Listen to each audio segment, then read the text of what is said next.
Everything changed last Thursday. I came across some texts that I wasn't meant to see. Our bedroom's quiet was broken by murmurs in the shadows. The life we created together was destroyed by every covert meeting she staged under the pretense of working extra, and every lie she murmured in the dark, with a racing heart and eroding trust. I'm preparing for my confrontation tonight. The truth will come out, and the facade will come tumbling down. I'm ready to face the woman who betrayed everything we stood for. The truth will be revealed under the harsh lights of confrontation. This is my story. I hope you enjoy watching it. Even though I wavered, odd things I hadn't noticed in our 15 years of marriage raised alarms. Her style changed a lot when the new boss took over at work. Then our home life got much better. She wanted closeness, which wasn't like her before. She started getting texts at night and staying late at work more often. She had good reasons for it all, but I started to feel jealous. I asked the PI to wait until they were done with their findings. I tried to cling to hope that it was all in my head. 3 months later, the detailed report proved my worst fears. I wasted no time.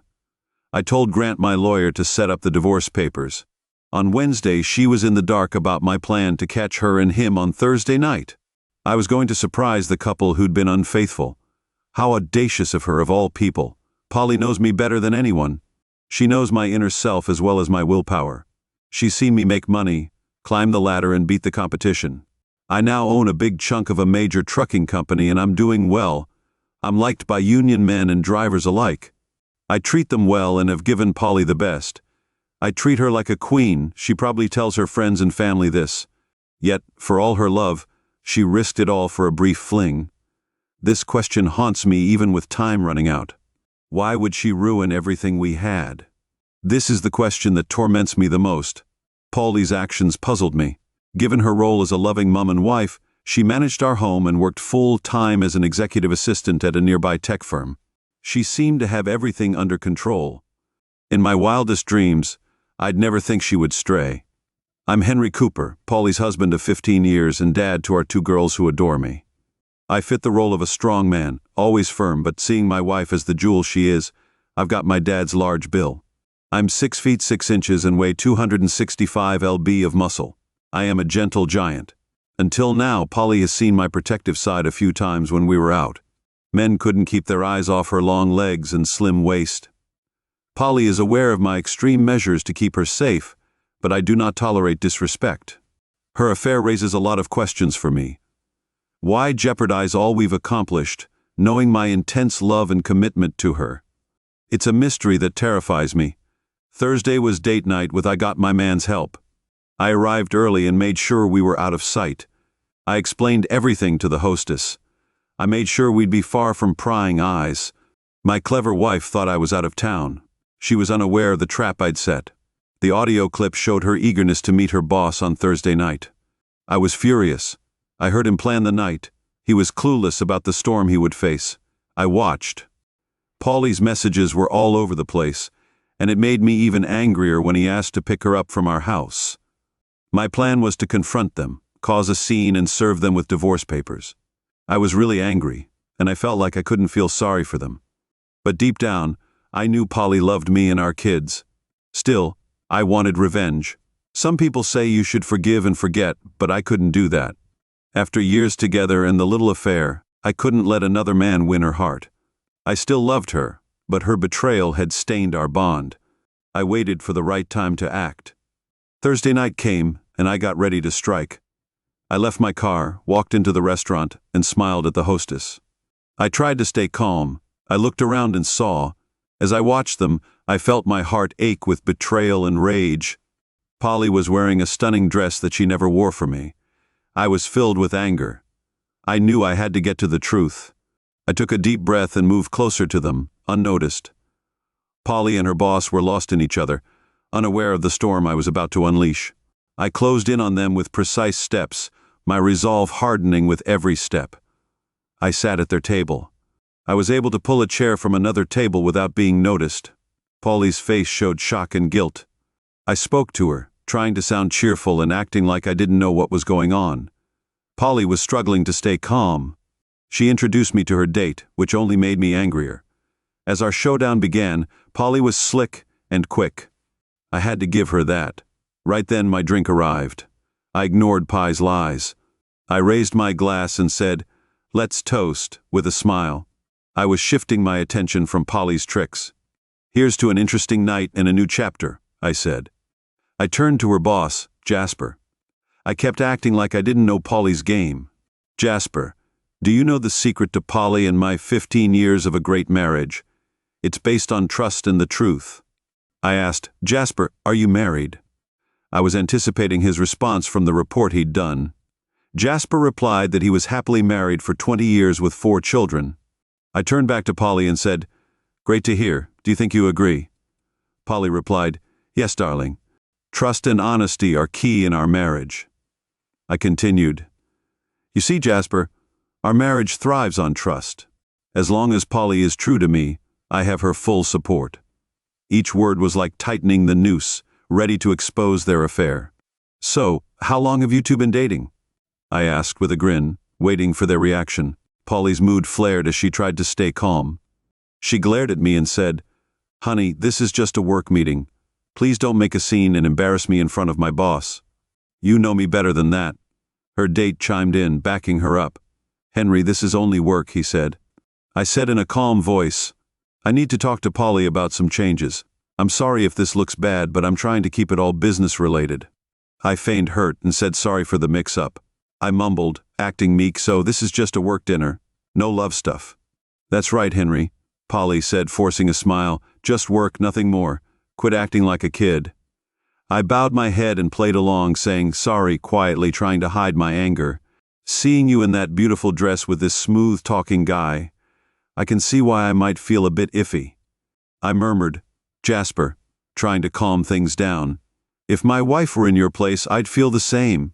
Things seemed to cool down. I nodded to the man at the bar holding a thick folder. He walked over and handed me the folder. I spread out the damning photos and looked at Polly. My voice was heavy with pain. "Polly, I love you. I'm not sure I should be here. I'm seeing you with this smooth-talking guy. I guess I can see why I might feel a bit iffy." I murmured, "Jasper, try to calm things down." I told Henry, "No need to be sorry. If my wife were in your place, I'd feel the same." Things seemed to cool down. I nodded to the man at the bar holding a thick folder. He walked over and handed me the folder. I spread out the damning photos and looked at Polly. My voice was heavy with pain. "Polly, I love you," I said with all my heart, "but you broke our marriage with your lies. I can't forget what I saw and heard. Thanks for ruining what we had." Polly gasped, her hand flying to her mouth. Jasper was angry and demanded to know where the photos came from, but I shut him up with a quick command as I laid out the proof. I took a moment to look at each photo, making sharp comments. Polly's tears flowed, and her pleas were now. I tried to keep our conversation quiet, aware of the people around us and seeing her fear. Polly reached for hope. "I'm sorry, baby," she said. "Let's leave and talk. It's not what it looks like." I gave her a bitter smile and dragged out my words. "It's not what it looks like," I echoed slowly. "Are you ready to keep this up? Both of you need to know this. I have hours of proof. Videos, audio, texts, emails, and more. Polly, after seeing those videos, I never thought you could lie so well, but now I see it all." I waved to my friend, nodding for him to explain our plan. I handed Polly the divorce papers. "Polly, our marriage is over," I said, my voice like ice. "You and your lover have killed my love for you tonight. You'll sign these papers here at the bar with our notary friend. If you refuse, I'll tell your parents, friends, and worst of all, our kids. I've been fair in this divorce, but our girls will live with me. They need better than a cheating mum." I turned to Jasper. My voice was firm and steady. "I suggest you get her to sign. If not, I'll send all the proof to your wife and your bosses at work. Once I'm done, you'll lose your job. Regina will make sure you're broke for a long time. I'd rather not do that, so make her sign the papers. Then my soon-to-be ex, my wife is all yours. I want nothing to do with that cheating woman ever again." My words hung heavy in the air, cutting through Polly's defenses. The thought of losing custody of her girls added more fear to her tear-streaked face. Her boyfriend's panic was clear as day. Polly's begs for mercy echoed with fake promises to. I changed the subject to say that I still loved her, but I was ignoring her. I stood up and said, "I'm going to the men's room." I told her that she'd better sign those documents when I returned, or she'd be in for a surprise. Polly kept crying and clinging to hope, even though she was alone with her partner. Jasper understood how serious this was and moved quickly. He pleaded with Polly to just sign the documents but to request that he keep them for a week. He told her to show him how much she cared throughout that time and to promise therapy. He said that whatever it took, she should make him wait a week. He added that it was their only shot. Polly cried, saying that she didn't want a divorce. "If you can get him to wait, you can save this. Think about the kids. You don't want to lose them, do you?" He pushed, knowing how serious this was. Her tears fell more freely, and after a few long minutes I came back. "Are they signed yet?" I asked. Her voice was sharp. She met my eyes and spoke, her voice full of pain. "Honey, I'll do whatever you want. Even sign these papers, but please, can you give me just 1 week? 1 week to be with my girls and talk. After 15 years, please, please give me that much." I sat in silence, thinking about her plea, "Even though I don't owe you anything. After what you've done, I'll give you that," I said, hating every word. "You can come home, but you'll stay in one of the guest bedrooms. I don't want you near my bed during this time. Now sign them so I can leave." She signed the papers, and I put them into the folder. I stood up to go, and I watched her as I did. She smiled until I took off her wedding rings, dropping mine into her wine glass. Her sad face made me feel a little bit like I was getting my own back, a little bit like I was experiencing the pain she'd caused. I turned to Jasper and gave him a final warning. "Well, jerk, she's your date now. Do what you want with her." I was burning with hate, but I knew this. I'd slept with his wife. I'd ruined our marriage. And I'd risked so much, even my kids' love for their mom. He was mine, and I had his balls in my hand. "Don't cross. You're lucky I didn't go through with my first plans for you. This isn't over. You'll hear from me soon." Jasper nodded, scared as I stood over him, ruining their night. As I began to leave, Polly grabbed my arm. Her voice begged, "Henry, can I please come home with you? I just want to be with you." I pulled away as if burnt. "I have no wish to be near a traitor like you." I said my scorn was plain. "You sicken me. I'm ashamed to have been your." I wasn't exactly nice in that moment, but I didn't care. Despite the storm in me, I felt proud. I held back my rage. I had given her a week to think. Now we would see what would happen that night. I heard her come home late, slipping into the guest room. It was a quiet sign of the mess between us. The next morning as we met in the kitchen, I stayed firm in my wish for payback. "Good morning, cheater," I greeted her coldly. My voice was full of hate. "So how's my cheating wife?" Today she flinched and looked down at her coffee cup. "Honey, we need to talk," she muttered, using the same old line every cheater uses. "Listen, there's nothing to discuss," I cut in, shutting her down. "I know about the affair, the betrayal, and all the hurtful things you said about me and our marriage. I saw what you did with him, the way you dressed for him, and I heard every comparison, every lie, and every deceit. You thought I was a fool. I can't believe you thought you'd get away with it. I've said all I can. There's nothing more to say. I'm the fool, not you," Polly confessed, tears running down her cheeks. "I don't know why I did it. You gave me everything, and I love you no matter what. You have to know I never wanted to hurt you. I never wanted you to find out. That's my point." "Polly," I said, my voice filled with sorrow. "You never wanted me to know. You wanted to hide it, to keep lying and sleeping. Polly, I know you had an affair with someone else. I can forgive you for cheating, but you chose to hide it and lie to me. I love you, but I'm so hurt. I trusted you, and you broke that trust. I don't know if I can ever trust you again. How many men have you been with? How many times have you come back to our bed after being with someone else? I'm so sick. I can hardly talk, sobbing." Now, Polly saw how much I was hurting and the impact of her actions. There were no more excuses. I was just feeling guilty. I'm guilty, and I hate myself for it. She admitted it. Her voice was thick with guilt. "There was never anyone else, no matter what I said. I know you can't forgive me for what I've done, but I don't want us to split up. I'll do whatever it takes to stay with you. I think I need help. Maybe we can both go to find out what's wrong with me. Please don't leave me." I paused. I thought about what she said. Polly, you can get help. Do whatever you need and I'll support you. I said at last, but I can't live with someone who could hurt me so deeply. Your actions and words show your true self. I can't see a future with someone who feels that way about me. I know other women out there would love a chance to be with me. You had your chance and you threw it away. Enjoy your week here with the girls. Try to explain why you're leaving. I won't speak. I appreciate your perspective, but I think it's important to reiterate why I granted you full access to our daughters and why I said it was clear in the divorce papers.